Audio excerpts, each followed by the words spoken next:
हूं पूजा सिंह और आप देख रहे हैं हमारा एक खास बुलेटिन। चलिए बुलेटिन की शुरुआत करेंगे आज की कुछ खास बड़ी खबरों के साथ।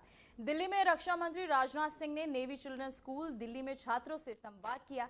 इस खास मौके पर नौसेना प्रमुख एडमिरल दिनेश त्रिपाठी भी मौजूद रहे। वहीं बातचीत के दौरान छात्रों ने रक्षा क्षेत्र से जुड़े कई सवाल पूछे, जिनका रक्षा मंत्री ने बेहद आत्मीयता से जवाब दिया। बच्चों के चेहरे पर उत्साह साफ झलक रहा था। वहीं रक्षा मंत्री ने भी उन्हें अपने सपनों को बड़ा रखने और कड़ी मेहनत से उन्हें पूरा करने की सीख भी दी।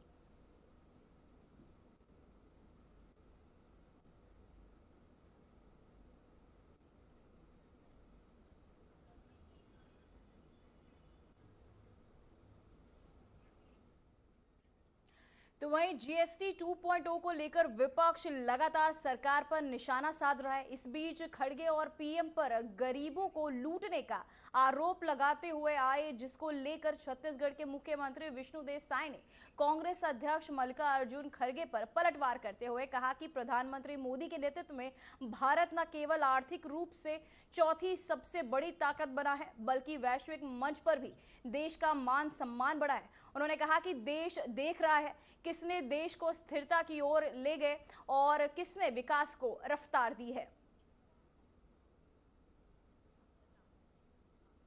देश देख रहा है ना कौन वास्तव में आज हमारे प्रधानमंत्री जी सबका साथ, सबका विकास, सबका विश्वास और सबका प्रयास, इस मूल मंत्र को लेके 140 करोड़ भारतवासियों की रात और दिन चिंता कर रहे हैं।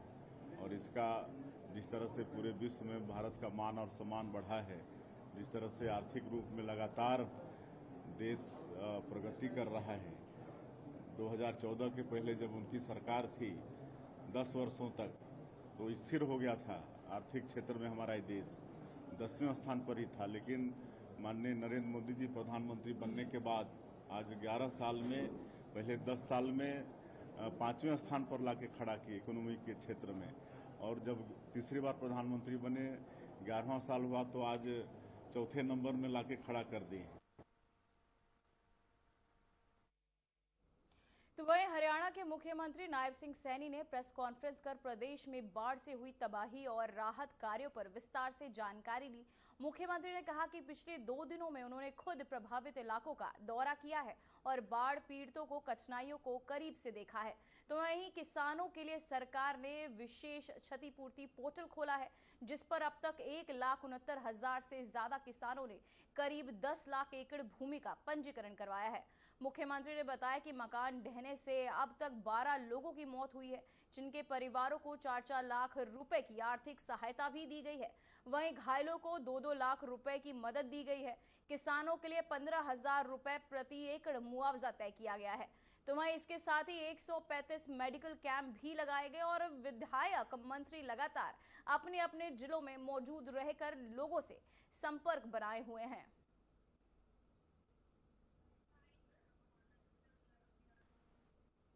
आज ये भी बताना चाहता हूं, क्योंकि अभी चाहे जम्मू कश्मीर, पंजाब है, हिमाचल प्रदेश है, क्योंकि भारी बरसात के कारण जान माल का नुकसान हुआ है और बहुत सारे परिवार डिस्टर्ब हुए हैं। इस दुख की घड़ी में हरियाणा सरकार, हरियाणा के लोग उनके साथ कंधे से कंधा मिलाकर के खड़े हैं। मैंने पिछले दिनों जम्मू कश्मीर में भी वहां पर प्राकृतिक जो ये आपदा आई थी, बाढ़ की स्थिति बनी थी, जिसमें बहुत सारे परिवार डिस्टर्ब हुए थे। 5 करोड़ रुपए की राशि बाढ़ पीड़ितों को लिए मैंने जम्मू कश्मीर और पंजाब में देने का काम किया था। और आज मैंने हिमाचल प्रदेश के लिए भी 5 करोड़ रुपए की राशि वो भेजी है, ताकि हिमाचल के जो बाढ़ के अंदर प्रभावित लोग हुए हैं उनके नुकसान के लिए, उनकी भरपाई के लिए हमने ये सहायता राशि वहां की सरकार को भेजी है।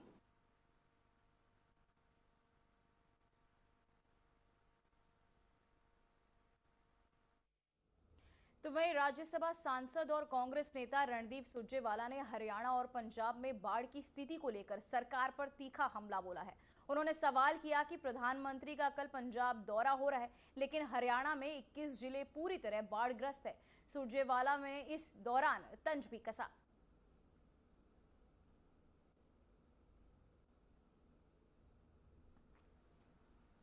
मैं आपसे ये पूछता हूं, हेलीकॉप्टर हम प्रधानमंत्री जहाज से देखेंगे पंजाब को, जहाज से हिमाचल को देखेंगे, 15,000 फुट से क्या दिखेगा साहब? प्रधानमंत्री जी जमीन पर क्यों नहीं आते? और अगर वो पंजाब आ रहे हैं तो हरियाणा का क्या कसूर है भाई?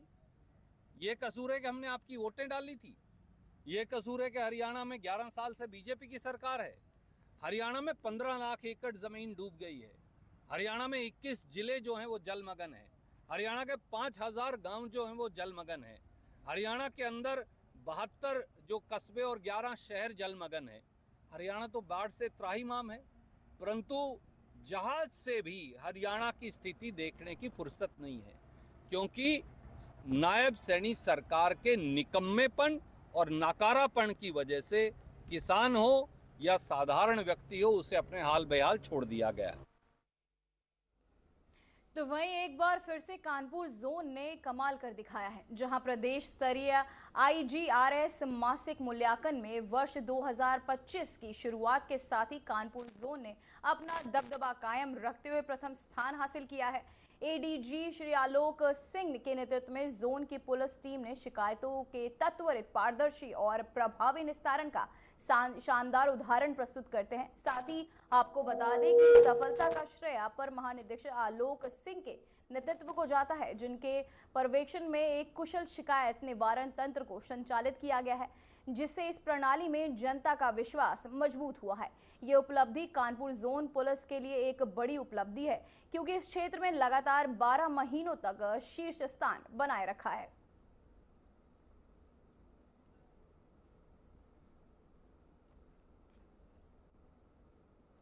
तो वहीं रेवाड़ी उपमंडल के गांव सहारणवास से खबर है, जहां तस्वीरें खुद बयान दे रही हैं। गांव का जोहड़ गलिया और पानी की निकासी नाले लबालब गंदगी और दूषित पानी से भरे हुए। ग्रामीणों ने सीधे सरपंच पर अनदेखी और पक्षपात का आरोप भी लगाया। तो वहीं उनका कहना है कि सरपंच पति और उनका पुत्र ही विकास कार्यों की देखरेख में शामिल है, जबकि नियम के मुताबिक जिम्मेदारी स्वयं सरपंच की होती है। ग्रामीणों ने बताया कि उन्होंने शिकायतें उपायुक्त महोदय को भेजी साथ ही, लेकिन अब तक कोई ठोस कार्यवाही नहीं हुई है।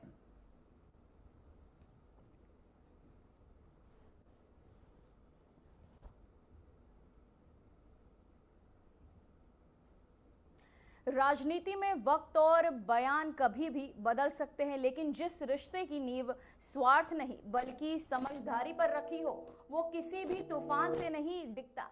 वहीं अमेरिका ने भारत पर टैरिफ की मार भी चलाई। रूस ने तेल खरीद को लेकर सवाल भी उठाए, लेकिन जब जब सियासी जमीन खिसकती देखी तो ट्रंप फिर वही पुराने दोस्त की तलाश में है।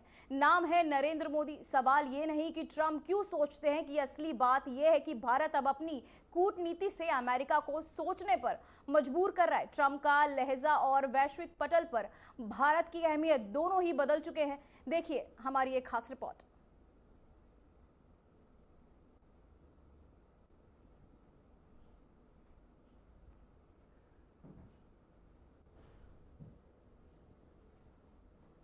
व्यापारिक असहमति, भारत ने कभी भी घुटनों पर आकर फैसले नहीं किए। रूस यूक्रेन युद्ध के बाद अमेरिका ने कई बार भारत से अपील की कि वह रूस से तेल खरीदना बंद करे, लेकिन भारत ने साफ कर दिया कि वह अपनी ऊर्जा सुरक्षा को किसी और के एजेंडे के अधीन नहीं करेगा। ट्रंप प्रशासन द्वारा भारत पर लगाए गए 50% टैरिफ से भी भारत विचलित नहीं हुआ। ना कोई तीखा जवाब, ना कोई बौखलाहट। भारत का जवाब था स्थिरता, और यही स्थिरता आज सबसे बड़ी ताकत के तौर पर भी नजर आ रही है। ट्रंप के तेवर अब बदले हैं। अब वो कह रहे हैं कि मोदी और मैं हमेशा दोस्त रहेंगे और वो ग्रेट प्राइम मिनिस्टर हैं। I always will. I'll always be friends with Modi. He's great prime minister. He's great. I'll always be friends, but I just don't like what he's doing at this particular moment. But India and the United States have a special relationship. There's nothing to worry about. ये बदलाव सिर्फ शब्दों का नहीं है, ये बदलाव एक वैश्विक ताकत की सोच में आया बदलाव है। ट्रंप अब समझ चुके हैं कि भारत को खोना अमेरिका के लिए सामरिक, व्यापारिक और कूटनीतिक स्तर पर एक बहुत बड़ी चूक होगा। जो भारत कभी उनके टैरिफ की वजह से आलोचना का शिकार हो रहा था, अब वही भारत फिर से उनके ग्रेट फ्रेंड की लिस्ट में सबसे ऊपर आ गया है। ये बताता है कि भारत आज न सिर्फ अपनी जगह पर कायम है, बल्कि दूसरों को भी अपनी जगह पर सोचने को मजबूर कर रहा है। आज भारत G20 जैसे मंच की अध्यक्षता कर चुका है। ब्रिक्स में उसकी सक्रिय भागीदारी है। क्वाड में वह एक निर्णायक भूमिका निभा रहा है। संयुक्त राष्ट्र में भारत की स्थायी सीट की मांग अब सिर्फ एक कल्पना नहीं बल्कि वैश्विक बहस का हिस्सा बन चुकी है। ऐसे समय में जब अमेरिका और यूरोपीय यूनियन चीन की आर्थिक और सामरिक आक्रामकता से जूझ रहे हैं, भारत तब एक स्थिर, लोकतांत्रिक और आत्मनिर्भर राष्ट्र के रूप में उभरा है। और यही वजह है कि ट्रंप अब मोदी की प्रशंसा कर रहे हैं, क्योंकि वो जानते हैं कि भारत को साथ लेकर चलना आज की भौगोलिक राजनीति की अनिवार्यता है। और यही मुख्य वजह है जिसके कारण ट्रंप भारत की अहमियत को समझ चुके हैं। ट्रंप ने कोशिश तो बहुत की भारत को झुकाने की, मगर ट्रंप ने शायद भारत को अंडर एस्टिमेट कर लिया और वो भूल गए कि ये पुराना भारत नहीं है जो झुक जाए और अमेरिका की हाँ में हाँ मिलाए। ट्रंप को ये याद दिलाना जरूरी था कि नींद से उठ जाओ और बदलते भारत की अहमियत को अपने जहन में बिठा लो। भारत हर आपदा को अवसर में बदलना जानता है और बुद्ध का देश होने के नाते शांति और संयम बनाए रखना भी। यही वजह है कि जब ट्रंप ने दोस्ती का हाथ बढ़ाया तो भारत ने खुले दिल से उसकी सराहना की। प्रधानमंत्री नरेंद्र मोदी ने ट्रंप के बयान पर प्रतिक्रिया दी और लिखा कि हम राष्ट्रपति ट्रंप की भावनाओं का सम्मान करते हैं और भारत अमेरिका के रिश्ते हमारे लिए हमेशा प्राथमिकता रहे हैं। यानी भारत की तरफ से कोई जल्दबाजी नहीं, कोई बहाव में बहने वाला रिएक्शन नहीं, सिर्फ स्थिरता, गंभीरता और स्पष्टता देखने को मिली। जब अमेरिका के आर्थिक प्रतिबंधों के बावजूद भारत ने रूस से रियायती दरों पर तेल खरीदना जारी रखा तो ये कोई जिद नहीं थी, ये एक सोचा समझा फैसला था। भारत की ऊर्जा सुरक्षा, उसके नागरिकों की जरूरतें और घरेलू महंगाई पर नियंत्रण, ये सभी फैक्टर भारत की नीति निर्धारण में सर्वोपरि रहे। अमेरिका की असहमति के बावजूद भारत ने साफ कहा कि हम अपने राष्ट्र हितों में फैसले लेंगे। ये समय भावनाओं से नहीं, विवेक से फैसले लेने का है और यही भारत की आज की विदेश नीति की खूबसूरती है, बिना लड़े जीतने की रणनीति। ट्रंप ने पहले कहा था कि भारत हमसे बहुत कुछ बेचता है, लेकिन हम उनसे कुछ नहीं खरीदते क्योंकि उनके टैरिफ दुनिया में सबसे ज्यादा है। ये बयान उस समय आया था जब ट्रंप वैश्विक व्यापार घाटे के मुद्दे को लेकर अपने चुनावी प्रचार का हिस्सा इसे बना रहे थे। लेकिन सच्चाई ये है कि भारत और अमेरिका का व्यापारिक रिश्ता एक दूसरे की जरूरत पर टिका है। भारत अमेरिका को IT, pharma, textile, James and jewellery जैसे सेक्टर में सर्विस और सामान मुहैया कराता है। अमेरिका भारत को डिफेंस, टेक्नोलॉजी, एरोस्पेस और इनोवेशन सेक्टर में सहयोग देता है। ये कोई वन साइडेड डील नहीं, ये एक रणनीतिक साझेदारी है। ट्रंप को अब शायद ये बात और ज्यादा गहराई से समझ आ रही है। भारत ने इस पूरे टैरिफ युद्ध, तेल विवाद और ट्रंप के तीखे बयानों के बीच कभी संतुलन नहीं खोया, न किसी बड़े मंच से शिकायत की, न किसी दबाव में पीछे हटा। भारत का रुख यही रहा कि मित्रता को बनाए रखें, लेकिन शर्तों पर नहीं, सम्मान पर। आज ट्रंप जब वापस मोदी को ग्रेट प्राइम मिनिस्टर कह रहे हैं तो ये कोई व्यक्तिगत तारीफ नहीं, ये भारत की विदेश नीति की जीत है। अब जबकि ट्रंप का रुख नरम पड़ा है और मोदी सरकार ने भी इसे सकारात्मक संकेत के रूप में लिया है, तो ये उम्मीद की जा सकती है कि दोनों देशों के बीच व्यापारिक संबंधों में जमी बर्फ पिघलेगी। शिक्षा, तकनीक, रक्षा और एनर्जी के क्षेत्र में नए सहयोग के दरवाजे खुलेंगे। लेकिन एक बात तय है कि भारत अब किसी भी रिश्ते को दबाव में नहीं निभाएगा। भारत अब ऐसा राष्ट्र है जो खुद अपनी कूटनीति तय करता है और अगर अब अमेरिका जैसे देश को भी दोस्ती के लिए हाथ बढ़ाना पड़ रहा है तो ये 21वीं सदी के भारत की सबसे बड़ी कूटनीतिक सफलता भी है। कभी भारत को टैरिफ टारगेट मानने वाले अमेरिका के लिए आज भारत स्ट्रेटेजिक कंपेनियन बन चुका है। ये भारत की चुप्पी में छुपी हुई ताकत है और उसकी वही ताकत अब दुनिया को उसकी तरफ झुकने पर मजबूर भी कर रही है। Bureau report, RN TV। तो वहीं उत्तर भारत में भारी बारिश और बाढ़ ने जनजीवन अस्त व्यस्त कर दिया है। हिमाचल प्रदेश, उत्तराखंड, पंजाब, जम्मू कश्मीर और हरियाणा में नदियों का जल स्तर खतरनाक स्तर तक पहुंच गया है। ऐसे समय में प्रधानमंत्री नरेंद्र मोदी बाढ़ प्रभावित राज्यों का दौरा करेंगे। पीएम मोदी खुद प्रभावित इलाकों का जायजा लेंगे और बाढ़ से प्रभावित लोगों से सीधे मुलाकात करेंगे। केंद्रीय अधिकारियों और राज्य सरकारों के साथ बैठक कर आवश्यक कदम उठाएंगे जाएंगे। साथ ही इसी को लेकर देखिए हमारी ये खास रिपोर्ट। कई राज्य इस बार मानसून की मार झेल रहे हैं। हिमाचल प्रदेश, उत्तराखंड, पंजाब और जम्मू कश्मीर में लगातार बारिश ने जनजीवन अस्त व्यस्त कर दिया है। नदियां खतरे के निशान से ऊपर बह रही हैं। सड़कों और पुलों को नुकसान पहुंचा है। फसलें बर्बाद हो गई हैं और हजारों लोग विस्थापित हुए हैं। रिपोर्ट के अनुसार हिमाचल प्रदेश, जम्मू कश्मीर, पंजाब और हरियाणा में लगातार बारिश और भूस्खलन ने इस मौसम में 500 से अधिक लोगों की जान ले ली है। पिछले 2 दिनों में ताजा भूस्खलन, अचानक बाढ़ और ढहते मकानों ने दर्जनों लोगों की जान ले ली। सड़कें बंद है, बिजली आपूर्ति बाधित हुई है और हजारों लोग सुरक्षित स्थानों पर पहुंचाए जा रहे हैं। प्रधानमंत्री नरेंद्र मोदी प्रभावित राज्यों का दौरा करेंगे। पीएम खुद जाकर हालात का जायजा लेंगे और प्रभावित लोगों से मुलाकात करेंगे। पीएमओ लगातार स्थिति पर नजर बनाए हुए हैं और केंद्र सरकार राज्यों के साथ मिलकर राहत एवं बचाव कार्यों में सक्रिय है। अधिकारियों ने बताया कि कुछ राज्यों की तरफ से केंद्रीय कोष की मांग के बीच पीएम मोदी दौरा कर स्थिति का मूल्यांकन करेंगे। केंद्र ने राष्ट्रीय आपदा मोचन बल और राज्य आपदा राहत बल को प्रभावित क्षेत्रों में तैनात किया है। राहत कार्यों में मेडिकल सहायता, भोजन, सुरक्षित आश्रय और आवश्यक राहत सामग्री उपलब्ध कराई जा रही है। केंद्र और राज्य सरकारें मिलकर प्रभावित लोगों की मदद के लिए हर संभव कदम उठा रही है।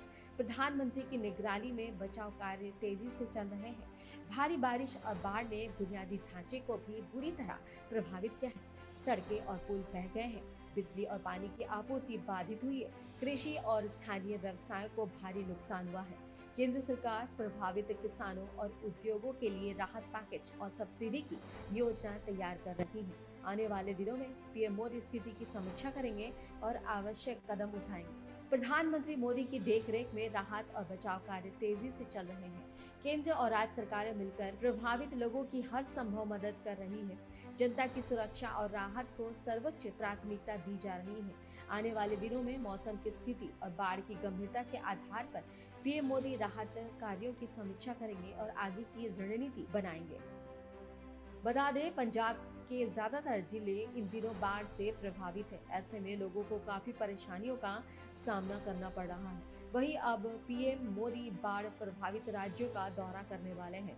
इस बीच सबसे पहले पीएम मोदी पंजाब राज्य का दौरा करेंगे।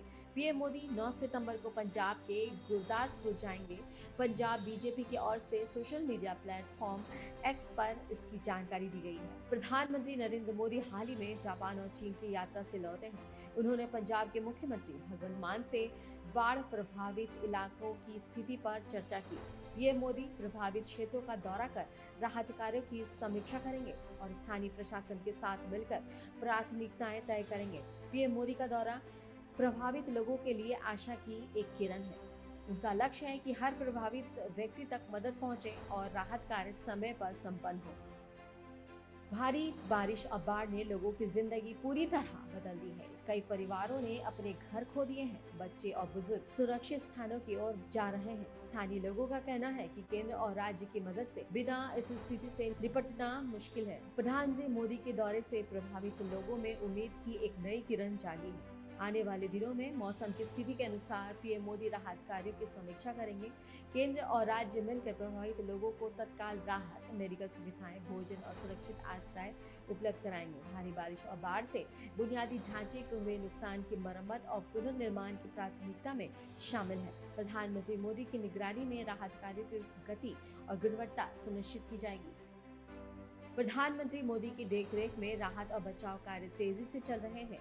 केंद्र सरकार सभी प्रभावित राज्यों के साथ पूरी मुस्तैदी से खड़ी है। जनता की सुरक्षा और राहत को सर्वोच्च प्राथमिकता दी जा रही है। आने वाले दिनों में मौसम और बाढ़ की स्थिति पर नजर रखी जाएगी और आवश्यक कदम उठाए जाएंगे।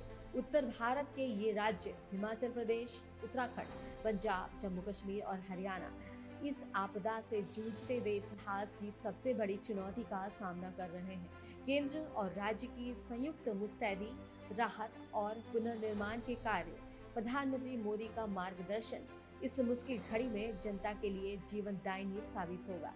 आने वाले दिनों में मौसम और बाढ़ की स्थिति पर नजर रखी जाएगी और आवश्यक कदम समय पर उठाए जाएंगे। पीएम मोदी का ये दौरा प्रभावित लोगों के लिए आशा की किरण है और ये सुनिश्चित करेगा कि हर जरूरतमंद तक मदद पहुंचे। Report Aryan TV.